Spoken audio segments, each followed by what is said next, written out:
추워졌습니다. 그죠? 권사님 겨울로 돌아가셨는데 인디안 썸머는 있는데 인디안 윈터가 있진 않은데 그렇게 된 것 같습니다. 여러분 건강 유의하시길 바랍니다. 오늘 우리가 함께 읽은 이 본문의 말씀은 여리고 정복에 대한 말씀입니다. 우리가 구약 여호수아서를 우리가 함께 읽었는데요. 이 이야기는 여호수아 5장 후반부부터 6장에까지 이어지는 그런 긴 이야기에 대한 요약적인 그런 내용입니다.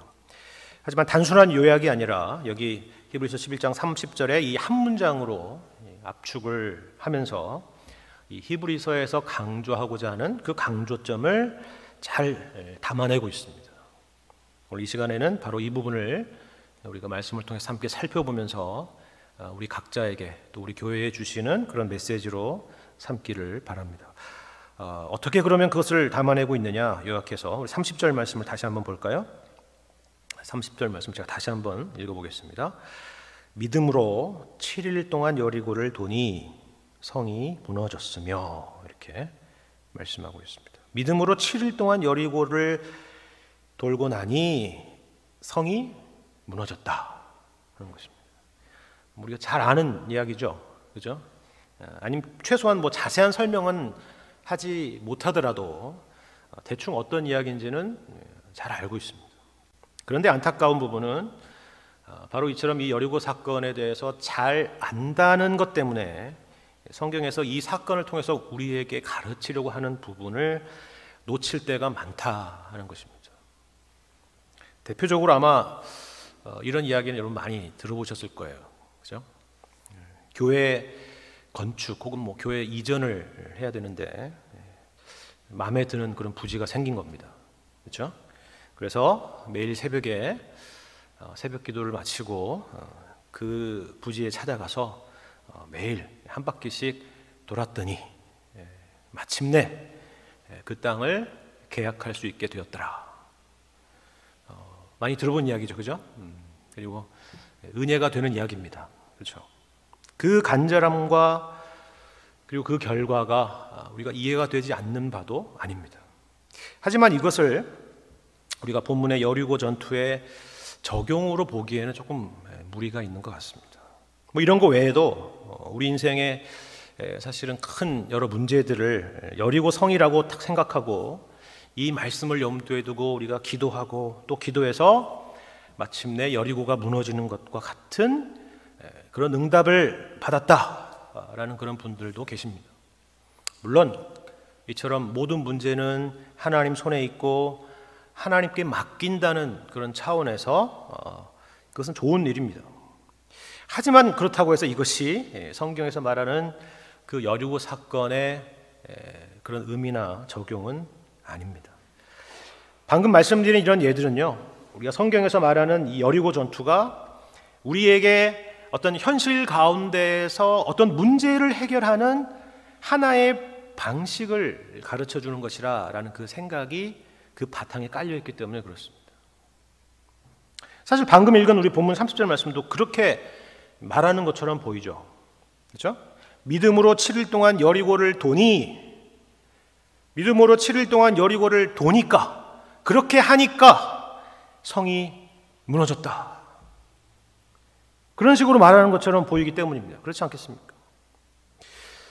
하지만 이 30절은 사실 조금 아쉬운 번역입니다. 여러분 영어 성경을 가지고 계신 분이 있으시다면 한번 보시길 바랍니다. 일단 눈에 띄는 두 가지가 보이실 것입니다. 하나는 뭐냐면요, 순서가 다릅니다. 순서가. 그러니까 사실 영어 성경이 본래 이 헬라어 성경을 더 잘 반영한 건데 순서상 이 앞뒤가 바뀌었습니다.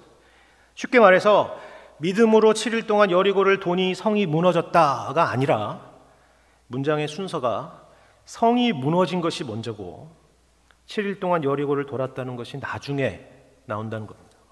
다른 하나는요, 우리 성경에는 여리고를 도니라고 해서 마치 이 느낌이 여리고를 돌았더니 그것이 이유가 되어서 성이 무너진 것처럼 그렇게 읽어지지만 영어 성경을 보시면 영어 성경에는 after라고 되어 있는 걸 좀 볼 수가 있을 겁니다. after. 그러니까 원인으로서 설명하는 것이 아니라, 그죠? 시간적인 순서상 그 이후에 일어난 일이라 라고 설명되는 것입니다. 제가 이 설명을 드리는 이유를 아시겠죠? 이걸 우리식으로 잘못 이해하면 말씀드린 것처럼 신앙생활에 있어서 잘못된 적용이 따라오기 때문에 그렇습니다.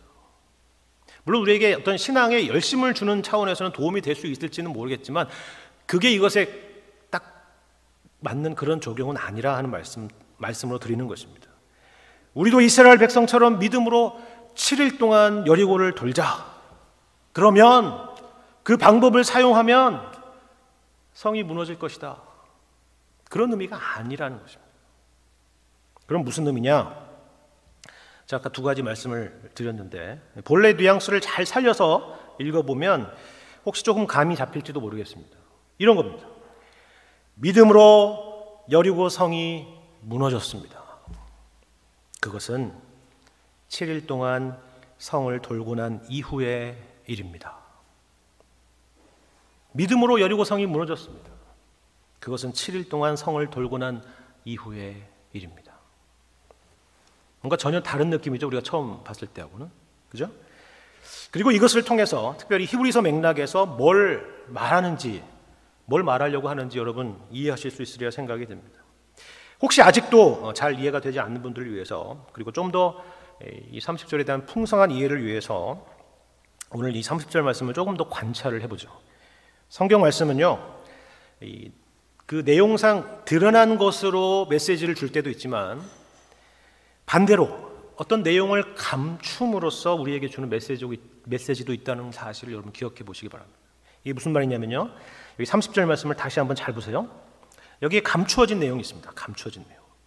감추어진 내용이라는 것은 우리가 앞서서 여호수아 말씀을 읽었는데 그 여호수아서 말씀을 바탕으로 이 30절을 생각해 봤을 때, 그리고 이 히브리서 11장의 흐름에서 봤을 때 우리가 의아하게 여길 법한 그런 생략이 여기 있다는 겁니다. 생략이. 그게 뭘까요? 쉽게 보면 너무 쉽고 어렵게 보자면 어려워 보일 수도 있는 그런 질문입니다. 여기 30절에 뭐가 빠진 것 같습니까? 아니 반대로 말하자면 뭐가 꼭 들어가야 될 것 같은데 빠졌네 라는 생각이 들 거예요. 뭘까요? 우리가 히브리서 11장에는 여러 인물들이 등장했으니까, 그렇죠? 아벨부터 시작해서 여러 인물들이 등장했으니까 당연히 여기서도 이 사건에 해당되는 그 인물이 나와야 자연스럽죠. 그렇죠? 그 사람이 누구냐면 바로 여호수아입니다. 여호수아. 그러니까 믿음으로 여호수아는 7일 동안 여리고를 도니 성이 무너졌다. 그래야 뭔가 이 11장의 흐름에 잘 맞아 보이잖아요. 그런데 이 사건의 가장 중요한 인물인 것으로 그 누구나 알고 있는 그 여호수아라는 인물이 여기 30절에 등장하지 않는다는 겁니다. 그러면 여기서 주어가 뭘까요? 주어가. 흥미로운 것은 사실 여기에 인간 주어가 등장하지 않는다는 것입니다. 여러분 원어로 보시면 여기에 사용된 동사가 수동태입니다. 수동태. 그러니까 쉽게 말해서 누군가가 여리고 성을 돌았다가 아니라 그 여리고 성벽들이 7일 동안 둘러싸여졌었다. 둘림을 당했었다. 이런 의미인 거예요. 수동태로. 그렇게 되어 있습니다. 물론 이것이 수동태로 설명되어 있다고 할지라도 여기 7일 동안 누가 그 성을 돌았는지에 대해서는 의심의 여지가 없을 겁니다. 바로 여호수아와 이스라엘 백성들이죠. 그렇죠? 우리가 앞선 구절에서도 살펴봤죠. 모세 이야기를 하다가 지난주에 본 것처럼 이스라엘 백성들의 이야기로 넘어왔습니다. 보세요. 24절부터 믿음으로 모세는 이렇게 하면서 모세의 이야기로 시작했죠. 그런데 28절부터는 모세와 이스라엘 백성들의 경계가 모호해지더니 29절에는 아예 그 주어가 모세가 아니라 그들, 이스라엘 백성들로 넘어갔다는 얘기를 지난번에 했었습니다. 그죠? 믿음으로 그들은, 이스라엘 백성들은 홍해를 육지같이 건넜다 그랬습니다. 그러니까 자연스러운 것은 바로 이 29절 다음에 30절이 나오니까 아무리 주어가 생략되어 있다 할지라도, 그 주체가 생략되어 있다 할지라도 30절도 바로 그 이스라엘이 주어가 될 것이라 이렇게 생각할 수 있을 겁니다. 그렇잖아요. 믿음으로 이스라엘 백성들은 7일 동안 여리고를 돌았다. 그게 자연스럽죠. 그죠? 그런데 그 주어를 의도적으로 뺐고, 더군다나 놀라운 것은 29절에 나와 있는 그들, 다시 말해서 이스라엘과 여기 오늘 우리가 읽은 30절에 나와 있는 이스라엘은 전혀 다른 이스라엘이라는 사실입니다. 전혀 다른 이스라엘 백성입니다. 어떻게요? 어떻게 다르죠? 이 두 절 사이에, 29절과 30절 사이에 시간적으로는 40년이라는 시간이 흘렀고, 세대적으로는 출애굽 1세대가 아니라 2세대 이스라엘이라는 사실입니다. 출애굽 1세대 이스라엘은, 그러니까 29절의 이스라엘은 이미 요단 동편에서, 광야에서 다 죽었습니다. 본문의 30절의 이스라엘은 2세대 이스라엘입니다. 그렇다면 제가 지금까지 말씀드린 이 모든 얘기들은 과연 무슨 이야기를 하려고 이런 이야기를 했을까요? 지금까지 얘기를 다시 한번 제가 종합해 보겠습니다. 여리고 사건을 원인과 결과로 설명하고 있지 않다. 다만 시간적인 순서로 설명하고 있다. 두 번째로는 여호수아든 이스라엘이든 인간 편에서의 주어가 이 30절에는 등장하지 않는다. 능동태가 아니라 수동태로 쓰여 있다. 그리고 세 번째로는 이 사건의 당사자인 이스라엘조차도 출애굽 1세대가 아니라 2세대의 이스라엘이다. 무슨 말인가요? 이 여리고 사건이 우리에게 가르치고자 하는 메시지는 이 모든 일을 여호수아도 아니고 이스라엘도 아니라 결국 하나님께서 주권적으로 하셨다라는 그런 강조의 말씀인 것입니다. 하나님이 친히 싸우신 전쟁이고 하나님께서 승리를 주신 전쟁이라 하는 그런 강조입니다. 여기 출애굽 1세대가 아니라 2세대가 등장하는 이유도 마찬가지입니다. 그것은 2세대가 1세대보다 더 낫다라는 그런 의미가 결코 아닙니다. 하나님께서는 그 1세대의 실패에도 불구하고 저들을 포기하지 않으시고 마침내 하나님께서 이스라엘 백성들에게 하신 약속을 이루시고야 마시는 분이다 라는 그런 차원에서의 2세대를 등장시키는 것입니다. 하나님의 의지와 하나님의 열심에 대한 강조의 말씀인 겁니다. 우리가 출애굽 이야기 중에서 종종 오해하는 내용이 뭐냐면요, 사실 이 부분입니다. 1세대들은 그 많은 그런 기적들을 경험하고 광야에서 하나님을 원망하고 불신하다가 결국 가나안에 못 들어갔다는 것, 그건 우리가 다 잘 아는 사실입니다. 그러면 그 다음 세대, 2세대들은 어떻게 들어갔습니까? 반대로 이 2세대들은 1세대와 달리 그들은 들어가게 됐으니까 우리 생각에는 그들은 1세대와는 뭔가 달라도 달랐겠지라는 생각을 하죠. 그러니까 그들은 그 부모 세대와는 근본도 다르고 행동도 달랐기 때문에 그들은 요단강을 건너서 가나안에 들어가지 않았겠느냐 생각하는 겁니다. 그렇습니까? 그런 의미가 아닙니다. 여러분, 그 2세대에 대해서 나오고 있는 신명기 말씀을 한번 보십시오. 민수기 말씀을 한번 보시기 바랍니다.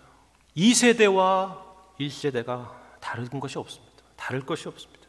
모두 다 부패한 죄인이고 하나님 은혜 없이는 살 수 없는 그런 존재들입니다.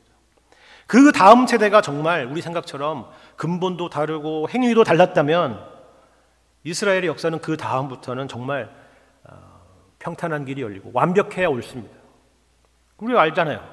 여호수아 다음에 뭐가 있죠? 사사기가 있습니다. 사사기. 그 정말 뭐라고 설명하기 어려운 이스라엘 백성들의 상태, 그들이 바로 2세대의 후예들 아닙니다. 그리고 특별히 이 여리고 전투 하나만 여러분 생각해 보셔도 이해할 수 있을 것입니다. 여기에 이 여리고 전투 사건에 하나님의 명령을 어긴 아간이라는 사람이 등장하잖아요. 아간은 1세대가 아니라 2세대입니다. 그러니까 우리가 생각하는 그런 구분이 아니라 하는 것입니다.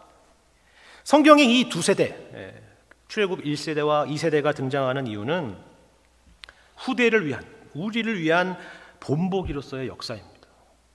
1세대는 쉽게 말하면 율법을 상징하는 세대입니다. 율법. 그들은 시내산에서 율법을 받고 하나님과 언약을 체결합니다. 하지만 그들은 그 계명과 율법을 지켜낼 실력이 없습니다. 그것을 보여주는 세대입니다. 그래서 그들은 가나안에 들어갈 수가 없습니다. 그러니까 여기에 모세도 포함되는 것이죠. 반대로 이 세대는 하나님의 은혜를 상징하는 세대입니다. 아주 쉽게 표현하자면 그들은 갈렙과 여호수아 덕분에 가나안 땅에 들어가게 됩니다. 그들이 부모 세대보다 본질적으로나 행위적으로 뛰어나서가 아닙니다. 여호수아의 헬라식의 이름이 뭐죠? 예수. 그렇죠? 모두 구원자라는 의미입니다. 그러니까 구원자 덕분에 그들이 가나안 땅에 들어간다라는 그것을 보여주는 세대가 이 세대라 하는 것입니다. 바로 이 두 세대에 대한 성경의 의미를 요한복음의 표현대로 하자면 바로 이것입니다. 요한복음 1장 17절에 나오는 말씀인데요. 율법은 모세로 말미암아 주어진 것이요 은혜와 진리는 예수 그리스도로 말미암아 온 것이라. 그 말씀입니다. 그들이 여호수아의 지도 아래 요단강을 건너고 약속의 땅 가나안의 관문이요 가나안 정복 전쟁의 상징적인 도시인 여리고를 함락하게 됩니다. 어떻게 해요? 그들의 힘으로서가 아니라 그들의 실력으로서가 아니라 하나님께서 그 약속하신 바에 신실하시고 그 약속에 따라서 그 땅을 주시기로 하셨기 때문에 이기게 된 것입니다. 그것이 바로 믿음으로 여리고가 무너졌다라는 것의 의미입니다. 누구 때문에요?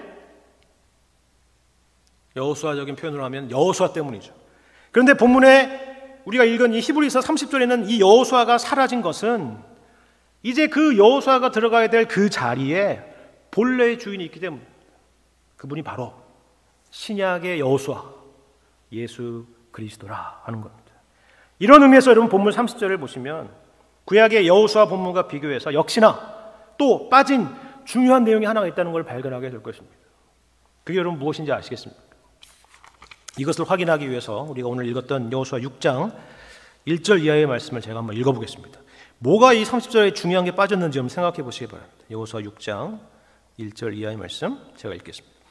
이스라엘 자손들로 말미암아 여리고는 굳게 닫혔고 출입하는 자가 없더라. 여호와께서 여호수아에게 이르시되 보라 내가 여리고와 그 왕과 용사들을 내 손에 넘겨주었으니 보세요. 그렇죠? 이미 이긴 싸움이라고. 이미 이긴 싸움. 그죠? 너희 모든 군사는 그 성을 둘러 성 주위를 매일 한 번씩 돌되 엿새 동안을 그리하라. 제사장 7은 7 양각 나팔을 잡고 언약궤 앞에서 나아갈 것이요 7째 날에는 그 성을 7번 돌며 그 제사장들은 나팔을 불 것이며 제사장들이 양각 나팔을 길게 불어 그 나팔 소리가 너희에게 들릴 때 백성은 다 큰 소리로 외쳐 부를 것이라. 그리하면 그 성벽이 무너져 내리리니 백성은 각기 앞으로 올라갈지니라. 그죠? 누굴까요? 우리는 이스라엘 백성들이 여리고를 돌았던 것만 생각하지만 사실 중요한 것은 여호수아 6장에 나와 있는 것처럼 우리가 사실 간과하기 쉬운데 그들 앞에 누가 존재했었다고요? 제사장들이 있었다는 사실입니다. 제사장들이 앞에서 인도하고 제사장들이 언약궤를 메고 제사장들이 부는 나팔의 신호에 따라서 이스라엘 백성들이 행동하는 것입니다. 그런데 오늘 30절 본문에는 역시나 이 제사장에 대한 이야기가 없죠. 그죠? 왜 없는지 여러분 아시겠죠? 그동안 히브리서를 여러분 잘 읽어보시고 공부하신 분이시라면 대번에 알 것입니다. 그 제사장이 바로 우리에겐 예수님이시기 때문입니다. 대제사장이신 예수 그리스도께서 우리 인생에 앞서 가시고 함께 가시고 인도해 가시기 때문입니다. 역시나 그것을 생략이라는 방식을 통해서 우리에게 의도적으로 강조하고 있는 것입니다. 그러니까 이 전쟁은 이미 승리한 전쟁이고 또 승리할 수밖에 없는 전쟁인 것입니다. 우리의 구원은 이미 예수 그리스도 안에서 허락되었고 또 그리스도 안에서 완성될 수밖에 없는 그런 전쟁이라, 그런 구원이라 하는 것입니다. 이런 방식으로 구약의 여리고 이야기와 우리의 구원의 이야기가 묘하게 결합되어서 우리에게 전달되고 있다는 사실을 여러분 기억하시기를 바랍니다. 그들의 경험이 우리의 경험과 다르지 않다는 겁니다. 우리의 구원은 오직 하나님의 손에 있으니 그리고 우리가 대제사장이신 그리스도 안에 있으니 우리가 두려워할 이유도 없고 두려워할 필요도 없다 하는 사실입니다. 그러니까 여기 7일 동안 여리고를 돌았다는 이야기는 구원의 방법이랄지 구원의 수단이랄지 하는 그런 이야기가 아니라는 것입니다. 누가 봐도 그렇죠. 이러한 행동은 이 여리고가 무너지는 것과는 아무런 인과관계가 없는 행동들입니다. 그래서 이 이야기를 등장시키는 것입니다. 그럼 생각해 보세요. 도대체 여리고를 이 7일 동안 도는 것과 여리고 성이 무너진 것과는 과연 무슨 상관이 있습니까? 아니 7일이 아니라 365일을 돌았다면 어땠을까요? 성을 바치고 있는 무슨 집안이 계속 돈이가 약해져가지고 무너지나요? 그렇지 않습니다. 그것과는 상관없는 일이기 때문에 그것을 명하시는 것입니다. 아시겠습니까? 이것은 마치 우리 열왕기하 말씀에서 나아만 장군이 요단강 물에 7번 들어갔다 나오는 것과 똑같은 이야기입니다. 요단강 물에 무슨 신비한 화학 성분이 있어가지고 나아만 장군의 피부병이 나아지는 것이 아닙니다. 그의 노력에 하나님께서 감동하셔서도 그들의 그 나아만 장군의 그 피부병을 고쳐주신 것도 아닙니다. 하나님께서 그에게 은혜를 베푸신 것입니다. 그런데 그렇다고 해도 우리에게는 질문이 하나 남죠. 그렇다면 왜 굳이 이 구원이 하나님께 있는데 우리에게 7일 동안 그 인과관계도 없어 보이는 그 일을 하도록 하시는 이유가 도대체 뭐냐 하는 것입니다. 그 의미는 무엇인가 하는 것입니다. 그럴 거면 그냥 무너뜨리시고 그냥 가도록 하시지 왜 7일 동안 여리고를 돌도록 우리에게 시키시냐 하는 거예요. 우리가 여기에 답을 얻기 위해서 우리가 동일한 히브리서 말씀 가운데서 앞서서 여호수아에 대한 이야기를 언급했던 부분을 우리 함께 살펴볼 필요가 있을 것 같습니다. 우리 히브리서 4장 8절 이하의 말씀을 제가 읽겠습니다. 여러분 잘 보시기 바라요. 히브리서 4장 8절. 왜 이 명령을 우리에게 시키는가? 그걸 확인하는 것입니다. 만일 여호수아가 그들에게 안식을 주었더라면 그 후에 다른 날을 말씀하지 아니하셨으리라. 그런즉 안식할 때가 하나님의 백성에게 남아있도다. 이미 그의 안식에 들어간 자는 하나님이 자기의 일을 쉬심과 같이 그도 자기의 일을 쉬느니라. 그러므로 우리가 저 안식에 들어가기를 힘쓸지니 이는 누구든지 저 순종하지 아니하는 본에 빠지지 않게 하려 함이라. 여러분 여기 안식이라는 단어가 계속 나오는데 안식이라는 것은 쉽게 말해서 가나안 땅의 정복이요 또 그 약속의 땅을 최종적으로 차지하여 누리게 되는 것을 말하겠죠. 우리로 말하자면 가나안 땅이 아니라 우리로 말하자면 천국이라고 할 수 있을 것입니다. 구원이라고 할 수 있을 것입니다. 그런데 제가 예전에도 이 말씀은 참 흥미롭다고 말씀을 드렸죠. 기억나시는지 모르겠지만 이 내용을 잘 보시면 도대체 우리가 안식에 들어갔다는 것인지 들어가게 될 것이라는 것인지 무슨 들어가기를 힘쓰라는 것인지 도무지 알다가도 모를 다양한 시제의 표현들이 이 세 개의 구절 안에 다 섞여서 들어가 있기 때문입니다. 그렇죠? 안식할 때가 하나님의 백성에게 남아있도다. 그럼 미래의 일이잖아요. 그런데 이미 그 안식에 들어갔다. 그럼 과거의 것입니다. 안식에 들어가기를 힘쓰라. 이것은 현재 우리에게 명령하는 명령입니다. 그렇죠? 도대체 이게 무슨 말인가? 여러분 하지만 이 말씀이 무슨 말인가를 여러분 생각하기에 앞서서 이런 방식의 말씀을 하실 수 있는 분이 과연 누구인가 하는 것을 여러분 생각해 보시기 바랍니다. 그게 사실 더 중요한 문제입니다. 이런 과거와 현재와 미래를 하나로 이야기하실 수 있는 분이 과연 누구냐는 거예요. 여러분 흥미로운 것은요. 세상의 모든 종교나 사상들은요. 이 세 가지 중에서 어느 하나의 강조점만 있다는 사실입니다. 예를 들면 유교를 생각해 보세요. 유교가 물론 종교는 아니지만 하나의 사상으로서 좀 생각해 보시면 유교는 항상 현재에 대한 강조가 있습니다. 내세에 대한 이야기가 없습니다. 불교나 운명론자들은 항상 과거에만 초점이 있죠. 그것이 다 너의 업본이라 뭐 이런 거 있잖아요. 그죠? 과거입니다. 그리고 많은 종교들은 사실 그 누구도 개런티할 수 없는 그 누구도 장담할 수 없는 모호한 미래에 대한 이야기만 하고 있습니다. 하지만 과거와 현재와 미래를 모두 가장 분명하고도 가장 확실하게 말할 수 있는 분은 오직 하나님 한 분뿐이십니다. 왜냐하면 하나님만이 창조주이시고 이 세계와 역사와 시간과 운명을 쥐고 계신 분이시기 때문에 그렇습니다. 그러니까 우리 관점에서는 이 이야기들이 혼동일지 모르겠지만 모든 것을 아시며 모든 일을 주관하시는 하나님의 관점에서는 이 세 가지가 전혀 이상한 얘기가 아닌 것입니다. 나는 알파요 오메가라. 처음과 나중이라. 전에도 계셨고 이제도 계시며 장차 오실 자라. 우리가 그 예수 안에 있음을 기억하셔야 되는 것입니다.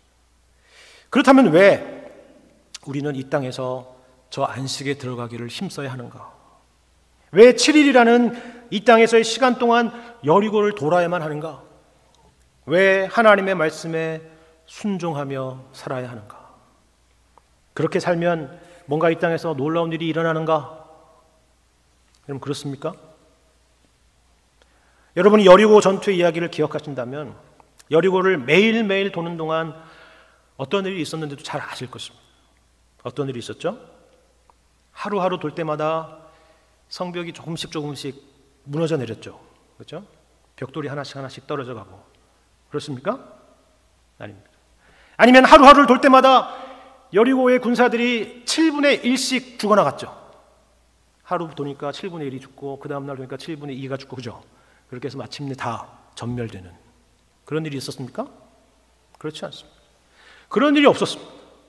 그저 눈 뜨면 성을 돌고 돌아왔고 또 그 다음 날 눈 뜨면 성을 돌고 돌아왔습니다. 그렇게 7일 동안 순종하고 또 순종하며 돌았던 것입니다. 여러분 이스라엘 백성들을 무슨 기계나 로봇처럼 생각하지 마십시오. 우리와 성정이 같은 사람들입니다. 겉으로 말을 하지 않을 뿐 아마 그 내면의 소리를 우리가 잘 들어보면 별의별 이야기들이 다 있지 않았을까 생각이 됩니다. 도대체 이게 무슨 명령인지, 이렇게 해서 정말 성이 무너질 것인지, 그런 여러 생각들과 의심들 가운데서 돌았을 것입니다. 이것은 우리가 이 땅에서 하나님의 백성으로 살아가는 것과 조금도 다르지 않죠. 악을 악으로 갚지 말고 선으로서 악을 이기라. 70번씩 7번이라도 용서해라. 주는 것이 받는 것보다 복이 있다. 원수가 줄이거든 먹이고 목마르거든 마시라. 할 수 있거든 모든 사람과 평화하라. 자기를 부인하고 자기 십자가를 지고 나를 따르라. 수많은 그런 주님의 명령 속에 있습니다. 그런데 모두 하나같이 우리 주님이 하신 말씀들, 그런 명령들을 보시면 세상의 방식과 역행되는 방식이라는 것입니다. 그러니까 우리는 그것들을 어떨 때는 은혜를 받고 할 때는 기쁜 마음으로 순종할 때도 있지만 어쩔 수 없이 순종할 때도 있고, 또 사람들이 내가 교회 다니는 줄을 아니까 꾹 참고 순종해야 될 때도 있는 것입니다. 어떤 마음과 감정이든 그렇게 하루하루를 여리고를 돌며 살아가는 것입니다. 찬송가 가사처럼 눈물 나며 깊은 한숨 쉬면서 그렇게 여리고를 돌기도 하는 것이죠. 그래서 무슨 일이 일어나나요? 아무 일도 일어나지 않는 것처럼 보이죠. 그렇죠? 하지만 그 가운데서 하나님께서 우리 가운데 하시는 일이 있다는 것입니다. 여러분 이 말씀에 이어서 무엇이라 말씀하는지 잘 보시길 바랍니다. 방금 우리가 히브리서 4장 8절부터 11절까지 읽었는데 바로 그 다음 절에 이어지는 말씀이 왜 이 말씀이 등장하는지 여러분 생각해 보세요. 히브리서 4장 12절입니다. 우리는 이것만 톡 떼어서 보긴 하는데 그렇지 않고 이 연장선에서 보시길 바랍니다. 4장 12절 하나님의 말씀은 살아있고 활력이 있어 좌우의 날선 어떤 검보다도 예리하여 혼과 영과 및 관절과 골수를 찔러 쪼개기까지 하며 또 마음의 생각과 뜻을 판단하나니 지으신 것이 하나도 그 앞에 나타나지 않음이 없고 우리의 결산을 받으실 이의 눈앞에 만물이 벌거벗은 것 같이 드러나느니라. 말씀드린 것처럼 어떻게 보면 이 내용이, 이 12절 13절의 내용이 방금 앞에서 왔던 내용과 이 여호수아와 안식에 관한 내용과 도대체 무슨 상관이 있나 이런 생각이 들죠. 그죠? 여기 무슨 그냥 말씀의 능력에 대해서 이야기하는 것처럼 보이잖아요. 하지만 여기에 중요한 강조점이 있습니다. 하나님의 말씀은 살아있고 활력이 있답니다. 그저 종이에 인쇄된 활자인 것처럼 보이지만 그 말씀이 당신의 백성들에게는 죽은 문자가 아니라 우리 안에서 역사하시는 하나님의 살아있는 말씀이라는 것이죠. 아침마다 여리고 전투를 위해서 일깨우는 나팔처럼 우리를 움직이게 한다는 겁니다. 그리고 여기서 검이 나오죠. 칼이 나오잖아요. 검. 이것은 분명히 무슨 우리가 요리할 때 쓰는 칼은 아닐 거고, 보시는 것처럼 이거는 분명히 전투용 무기일 텐데, 우리가 여기서 주목할 건 이겁니다. 이 칼이 어디를 향하냐는 것입니다. 보세요. 이 칼이 어디를 향합니까? 이 전쟁을 위한 칼, 우리가 싸워야 될 이 칼, 이걸 들고 싸워야 될 칼인데 이 칼이 어디를 향합니까? 여리고를 향하지 않습니다. 세상을 향하지 않습니다. 원수를 굴복시키지 않습니다. 환경을 변화시키는 것도 아니에요. 그럼 어디를 향합니까? 우리 자신을 향합니다. 우리의 내면을 향한다고요. 혼과 영과 및 관절과 골수를 찔러 쪼갠다고요. 우리 원수를 찔러 쪼개는 것이 아니라 우리 내면에 혼과 영과 관절과 골수를 찔러 쪼갠다는 것입니다. 내 자아를 죽이고 나를 항복시키고 나를 변화시키고 나를 새롭게 하는 것입니다. 7일 동안 여리고를 도는 것 같은 이 땅에서의 하나님의 백성들의 시간들이 아무것도 아닌 것 같지만, 아무 일도 일어나지 않는 것처럼 보이지만, 하나님께서는 이 일을 통해서 우리 가운데 우리의 내면의 속사람을 만들어가고 계신다는 것을 알아야 한다는 것입니다. 하나님의 백성, 하나님의 자녀를 만들어가고 계신다는 사실을 알아야 한다는 것입니다. 우리는 여호수아서 하면 세상적인 의미의 정복전쟁을 떠올리곤 합니다. 제가 봤던 어떤 책에는 성경에 나오는 수많은 전쟁들을 바탕으로 그것이 얼마나 군사적으로 훌륭한 전략이었는지를 연구한 그런 책도 있었습니다. 참 흥미로운 책이다, 그런 생각이 들었습니다. 그 중에 당연히 이 여호수아에 대한 이야기도 등장하죠. 그럼 여호수아는 그걸 말하는 걸까요? 그 말씀을, 여호수아서의 말씀은 그것을 말하려고 우리에게 허락된 말씀입니까? 그렇지 않습니다.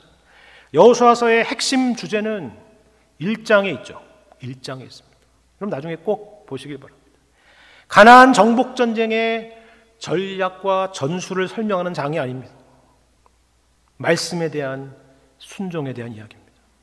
대표적으로 우리가 잘 아는 여호수아서 1장 8절의 말씀을 보십시오. 여호수아 1장 8절 말씀. 이 율법책을 내 입에서 떠나지 말게 하며 주야로 그것을 묵상하여 그 안에 기록된 대로 다 지켜 행하라. 그리하면 내 길이 평탄하게 될 것이며 내가 형통하리라. 여러분 생각해 보세요. 지금 가나안 정복 전쟁을 눈앞에 두고 있는 상황입니다. 근데 이것이 도대체 가나안 정복 전쟁과 무슨 상관이 있냐는 것입니다. 그런데 이 말씀이 바로 이 여호수아서를 관통하는 가장 핵심적인 말씀이라는 사실을 여러분 생각해 보시기를 바랍니다. 그리고 이런 강조점은 오늘 우리가 함께 읽었던 여호수아서 말씀에도 그대로 나타납니다. 이제 정말 여리고 전투를 코앞에 둔 상황에서 있었던 사건을 기록하고 있는 내용인데요. 여호수아서 5장 13절 이하의 말씀을 제가 한번 읽어보겠습니다. 여호수아가 여리고에 가까이 이르렀을 때 눈을 들어본즉 한 사람이 칼을 빼어 손에 들고 마주 서 있는지라. 여호수아가 나아가서 그에게 묻되 너는 우리를 위하느냐 우리의 적들을 위하느냐 하니 그가 이르되 아니라 나는 여호와의 군대 대장으로 지금 왔느니라 하는지라. 여호수아가 얼굴을 땅에 대고 엎드려 절하고 그에게 이르되 내 주여 종에게 무슨 말씀을 하려 하시나이까. 여호와의 군대 대장이 여호수아에게 이르되 내 발에서 신을 벗으라. 내가 선 곳은 거룩하니라 하니 여호수아가 그대로 행하니라. 여러분, 이 말씀을 통해서 우리의 관심과 하나님의 관심이 어떻게 충돌하고 있는지 여러분 아시겠습니까? 어떻게 그 두 가지가 상충하고 있는지 여러분 보이십니까? 우리는 항상 이걸 묻죠. 너는 우리를 위하느냐 우리의 적들을 위하느냐. 하나님은 우리를 위하십니까? 아니면 우리의 적을 위합니까? 그게 우리의 항상 관심입니다. 우리의 관심은 사실 이처럼 눈앞에 있는 전투입니다.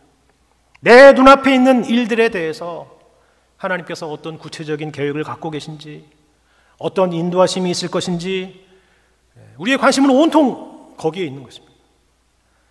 이 일이 잘 될 것인지, 이 사업에 성공할 것인지, 우리의 자녀를 어떻게 구체적으로 인도해 가실 것인지, 그 관심들이죠. 그게 우리의 대부분의 관심들. 하지만 하나님의 대답은 여기에 대한 대답이 아니에요. 아니라 나는 여호와의 군대 대장으로 지금 내 앞에 있느니라. 내 발에서 신을 벗으라. 내가 선 곳은 거룩한 곳이니라. 여러분 무슨 말씀인지 아시겠습니까? 하나님이 누구신지, 하나님께서 여러분 인생의 어떤 분이신지, 내가 누구에게 붙잡혀 있는 인생인지, 누가 내 인생을 주관하고 계신지 그것을 기억하고 그 주님 앞에 무릎을 꿇는 것이 더 중요하고 여리고 전쟁보다 더 소중한 싸움이라는 말씀인 것입니다. 제가 목사로서 성도님들을 상담하거나 신방을 하다 보면 참 제 스스로 부족하고 안타까운 것을 느낄 때가 많이 있습니다. 뭐 어떤 특별한 어려움이 있으니까 상담을 하는 것이고 또 기도 부탁을 하시는 것입니다. 알죠? 그럼 어떻게 하나요? 제가 기도해보고 방법을 가르쳐 드리겠습니다. 그러나요? 그래서 앞으로 될 일과 그 방법들을 가르쳐 드립니까? 그렇게 하고 싶죠? 그랬으면 좋겠습니다. 근데 안 가르쳐 주시죠. 아닙니다. 대신에 제가 하는 일은 성경을 펴고 하나님의 말씀을 전하는 것입니다. 거기에 무슨 구체적인 답이 있습니까? 거기에 무슨 시험에 합격한다고 그럽니까? 취직을 한다고 합니까? 병이 낫는다고 그럽니까? 지금 고민하고 있는 그 일이 어떻게 될 거라는 그런 구체적인 내용이 있습니까? 없습니다. 성도님들의 각자의 현실 가운데서 그것을 구체적으로 대답해 줄 수 있는 그 어떤 것도 없습니다. 성경에. 그러나 함께 나누는 말씀을 통해서 우리가 분명히 확인하는 것은 이것이죠. 하나님은 선하시고 그분이 우리 인생의 주인이시며 목자이시며 우리를 위해서 아들을 십자가에 못 박혀 피 흘려 죽이시기까지 우리를 사랑하신 분이라는 사실입니다. 그거 함께 확인하는 자입니다. 아니라 나는 여호와의 군대 대장으로 지금 내 앞에 있느니라. 내 발에서 신을 벗으라. 내가 선 곳은 거룩한 곳이니라. 우리 인생, 우리 주님이 우리 인생 가운데 항상 함께 계시고 우리 인생의 길에 항상 앞서 가십니다. 그분이 우리에게 승리를 주실 것입니다. 여러분 이거를 놓치지 않으시기를 바랍니다. 그래서 이 거룩하신 하나님 앞에 우리 인생과 장래와 운명을 붙잡고 계시는 이 하나님 앞에 무릎을 꿇고 그분께 모든 것을 맡기고 순종함으로 매일매일 여리고를 도셔서 우리 주님이 주시는 놀라운 승리의 은혜를 경험하게 되시는 여러분과 제가 되기를 주님의 이름으로 간절히 축원합니다.